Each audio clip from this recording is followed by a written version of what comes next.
क्या आप कल्पना कर सकते हैं कि सिर्फ 3 लोगों की पहचान के लिए चुनाव आयोग ने नरेंद्र मोदी की खिदमत में बिहार के 7.25 करोड़ लोगों को लाइन में खड़ा कर दिया और इसे नाम दिया SIR, यानी बेसिर पैर का सर। जी हां, सिर्फ 3 लोगों की पहचान के लिए 3 महीने तक मतदाताओं की जिंदगी को हलकान किए रखा। बिहार में SIR के नाम पर चुनाव आयोग की सारी बाजीगरी की पोल पर बिहार चुनाव से पहले प्रधानमंत्री नरेंद्र मोदी जी का एक बड़ा सपना पूरी तरह से टूट गया है। पूरी तरह से सपना टूटकर चूर चूर हो चुका है। दोस्तों, बिहार के अंदर जो मुद्दा प्रधानमंत्री नरेंद्र मोदी जी, गृह मंत्री अमित शाह लेकर चल रहे थे दोस्तों, उस मुद्दे की पूरी तरह से धज्जियां उड़ चुकी हैं। दावा किया जा रहा है कि किस तरह से चुनाव आयोग का चेहरे का रंग उड़ गया, साथ में ही मोदी जी के भी चेहरे का रंग कहीं ना कहीं उड़ा होगा। गृह मंत्री अमित शाह का तो उड़ सकता है दोस्तों। वहीं पर दावा किया जा रहा है कि इतना बड़ा झटका प्रधानमंत्री मोदी जी कैसे झेलेंगे, क्या झटका लगा है। हमारे साथ वरिष्ठ पत्रकार मौजूद है नवीन कुमार। आप इस रिपोर्ट को देखिए, समझ में आए तो ठीक है, वरना लास्ट में तो मैं बता ही दूंगा। से ही नहीं घुसपैठ के सवाल पर हवा टाइट हो गई थी ज्ञानेश कुमार की। चेहरे का रंग उड़ गया था चीफ इलेक्शन कमिश्नर का। नमस्कार, आदाब, सत श्री अकाल, जय भीम, जोहार। मेरा नाम है नवीन कुमार। क्या आप कल्पना कर सकते हैं कि सिर्फ 3 लोगों की पहचान के लिए चुनाव आयोग ने नरेंद्र मोदी की खिदमत में बिहार के 7.25 करोड़ लोगों को लाइन में खड़ा कर दिया और इसे नाम दिया SIR, यानी बेसिर पैर का सर। जी हां, सिर्फ 3 लोगों की पहचान के लिए 3 महीने तक मतदाताओं की जिंदगी को हलकान किए रखा। बिहार में SIR के नाम पर चुनाव आयोग की सारी बाजीगरी की पोल पट्टी खुल गई है, जिसके धागे वो पिछले 3 महीने से बुन रहा था। चुनाव आयोग ने करोड़ों रुपए खर्च किए, बिहार के लाखों सरकारी कर्मचारियों को दिन रात खटाए रखा, जिलों के अधिकारियों की सांसें अटकाए रखी, और जब नतीजे सामने आए तो चुनाव आयोग की भद्द पिट गई है। ये करने के लिए इतना नाटक। देखिए, पूरे SIR के दौरान सबसे ज्यादा जोर किस बात पर था? विदेशियों को वोट नहीं देने देंगे, घुसपैठियों की पहचान करेंगे। निशाने पर कौन था? समझना मुश्किल नहीं है कि बिहार में विदेशी घुसपैठियों की पहचान के नाम पर किसको वोटर लिस्ट से बाहर करके चुनाव में वोट डालने से वंचित किया जाना था। चुनाव आयोग के दावे की सोशल एक्टिविस्ट योगेंद्र यादव ने धज्जियां उड़ाकर रख दी। उन्होंने सिलसिलेवार तरीके से बताया है कि चुनाव आयोग ने किस तरह से झूठ बोला है और किस तरह से देश को भरमाने का काम किया है। योगेंद्र यादव ने खुलासा किया है कि SIR के पूरे सर्कस के बाद चुनाव आयोग ने बिहार के सीमांचल इलाके से सिर्फ वंचित किया जाने की कोशिश की जा रही थी, घुसपैठियों की पहचान की है। जी हाँ, सिर्फ 3। लेकिन इसके पहले जरा इंडियन एक्सप्रेस की एक हेडलाइन पर गौर कर लीजिए। बिहार के सीमावर्ती जिले किशनगंज में केवल 2 विदेशी नागरिकों की पहचान, और अंतिम SIR सूची में उनका भी नाम शामिल। पश्चिम बंगाल और नेपाल दोनों की सीमा से लगे बिहार का एकमात्र जिला है किशनगंज। तो अंदाजा लगा लीजिए कि जिन घुसपैठियों 3 विदेशी चीफ इलेक्शन कमिश्नर करते रहे हैं पहले दिन से, और गृह मंत्री अमित शाह जिसका भजन गाते फिर रहे आज तक, उसकी असलियत क्या है। अब इस बात को जरा आसान तरीके से समझने की कोशिश करते हैं।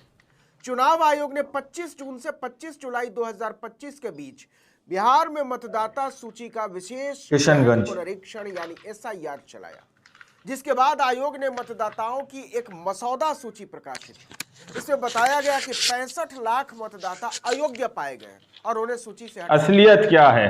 बताया गया कि 22,34,000 की तो मौत हो चुकी है, 6,85,000 का नाम 2 या ज्यादा जगहों पर था इसलिए हटा दिया, और 36,44,000 का नाम स्थायी निवास बदलने की वजह से हटा दिया। मतलब कुल 65,63,000 मतदाता वोटर लिस्ट से खल्लास। लेकिन हैरानी की बात तो यह है कि उस समय भी कोई विदेशी घुसपैठिया नहीं मिला। कम से कम चुनाव आयोग ने तो नहीं बताया, एक भी नहीं। 1 अगस्त 22,34,000 लोगों की मौत। मतदाताओं वाली मसौदा सूची जारी होने के बाद मतदाताओं से आपत्तियां दर्ज कराने और नाम जोड़ने या हटाने दोनों के लिए आवेदन मांगे गए। यह प्रक्रिया भी 2 महीने तक चली। इसके बाद चुनाव आयोग ने 30 सितंबर को मतदाताओं की अंतिम सूची जारी की। इस बार चुनाव आयोग ने कहा कि मसौदा सूची से 3,66,000 और मतदाताओं के नाम हटा दिए, यानी कुल डिलीट किए गए वोटर्स की संख्या हो गई 69 लाख के आसपास। चुनाव आयोग ने यह भी दावा किया कि मसौदा सूची पर विभिन्न आधारों पर कुल 3,87,000 आपत्तियां प्राप्त हुई थी। आयोग ने इनमें से करीब 2.5 लाख आवेदन को अपनी वेबसाइट पर भी डाला हुआ है। योगेंद्र यादव ने अंतिम सूची में देखिए विश्लेषण किया है कि इसमें विदेशी कितने हैं। क्या आप जानना चाहेंगे विदेशी होने के आधार पर, घुसपैठिया होने के आधार पर कितने मतदाताओं पर 69 लाख कराई गई है? आप माथा पीट लेंगे। केवल 1087, 7.25 करोड़ वोटर्स में से सिर्फ 1087 लोगों के बारे में दावा किया गया कि ये विदेशी हो सकते हैं। अब सवाल था कि इनमें से कितनी आपत्तियों को चुनाव आयोग ने स्वीकार किया, तो पता चला कि ऐसे सिर्फ 390 ऑब्जेक्शन थे। यानी चुनाव आयोग प्राथमिक तौर पर खुद भी यही मानने को तैयार हुआ कि केवल 390 वोटर विदेशी। बताइए 30 सितंबर को चुनाव आयोग ने जो लिस्ट जारी की उसमें भी केवल 390 लोग ही ऐसे थे जिन्हें विदेशी बताकर हटाया गया वोटर लिस्ट से।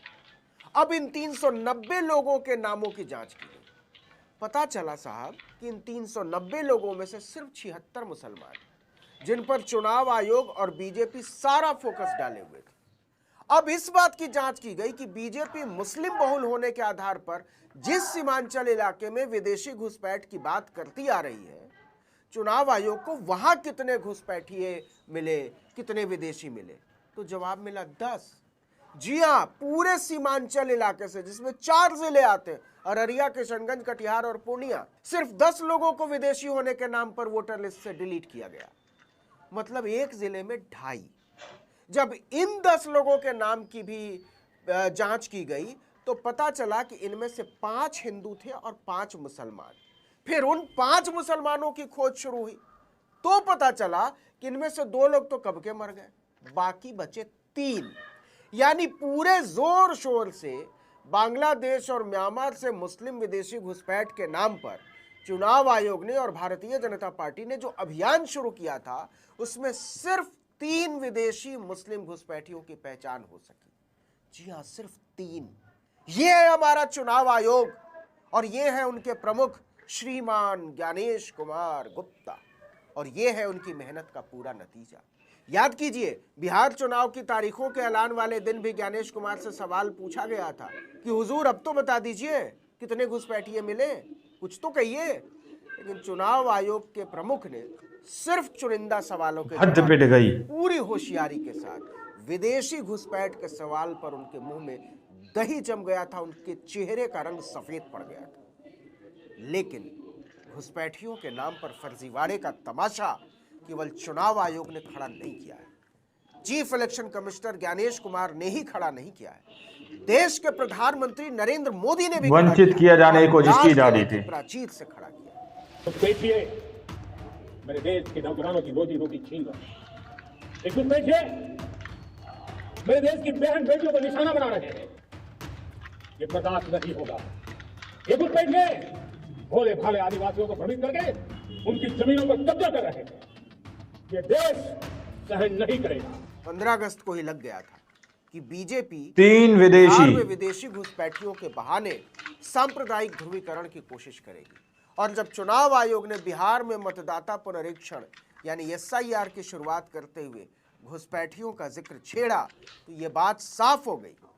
चुनाव आयोग ने जब बिहार में SIR की शुरुआत की तो सबसे ज्यादा इसी बात को प्रचार किया गया कि इसके जरिए विदेशी घुसपैठियों की पहचान की जाएगी और उनका नाम वोटर लिस्ट से हटाया जाएगा।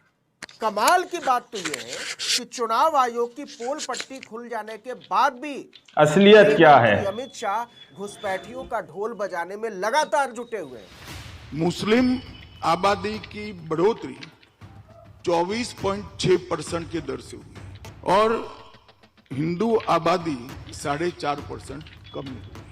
अब मैं इसलिए बताता हूं कि ये फर्टिलिटी रेट के कारण नहीं हुआ है, ये घुसपैठ के कारण है। मतलब हद है, साफ है कि विदेशी घुसपैठ 22,34,000 लोगों की मौत ऐसा चुनावी मुद्दा है जिसे वो सिर्फ हवाबाजी के लिए चुनाव में उछालती है। याद कीजिए, झारखंड विधानसभा चुनाव के दौरान भी बीजेपी ने घुसपैठियों का मुद्दा उठाया था। फिर बिहार चुनाव में बीजेपी के यही घुसपैठिए बिहार पहुंच गए। पश्चिम बंगाल और असम में भी चुनाव आने वाले हैं, नोट करके रख लीजिए।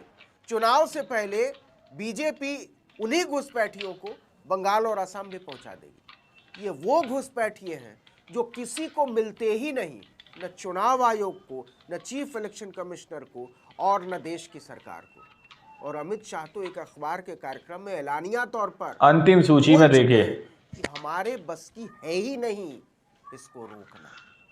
तो फिर सवाल है कि हंगामा किस बात का है। इस वीडियो में 69 लाख। आपने आर्टिकल 19 इंडिया को अब तक सब्सक्राइब नहीं किया तो आप लोगों ने इस वीडियो को शुरू से आखिर तक देखा। वीडियो के स्टार्टिंग में मैंने आप लोगों को बताया कि किस तरह से बिहार के अंदर एक मुद्दा लेकर चल रही थी एनडीए सरकार या भाजपा, ऐसे कह रही थी कि किस तरह से बिहार के अंदर घुसपैठियों को वोट नहीं डालने देंगे, घुसपैठियों को यहां से निकालकर बाहर फेंकेंगे, घुसपैठिए यहां पर घुसे हुए हैं और वो सरकारें जो घुसपैठियों को पाल रही है। इस तरह से विपक्ष के ऊपर बार बार निशाना साधा जा रहा था और कहा जा रहा था हम SIR कराएंगे, स्पेशल इंटेंसिव रिवीजन हम यहां पर कराएंगे। और वो स्पेशल इंटेंसिव रिवीजन कराया गया। अब उसके अंदर कितने घुसपैठिए पाए गए वो तस्वीरें सामने निकल कर आ गई। यानी कि एक बड़ा खेल रचने की जो कोशिश की जा रही थी कि यहां पर घुसपैठिए हैं, घुसपैठियों से चुनाव या वोटिंग कराने की कोशिश की जा रही है। मात्र तीन पूरा का पूरा जो दावा किया जा रहा था वो धराशायी हो गया। दोस्तों, आप लोगों ने इस रिपोर्ट को देखा सुना, आप लोग इस रिपोर्ट के बारे में क्या सोचते हैं, क्या समझते हैं, अपनी राय को कमेंट सेक्शन में जरूर दीजिएगा। मिलते हैं अगली वीडियो में, जब तक के लिए जय हिंद, जय भारत।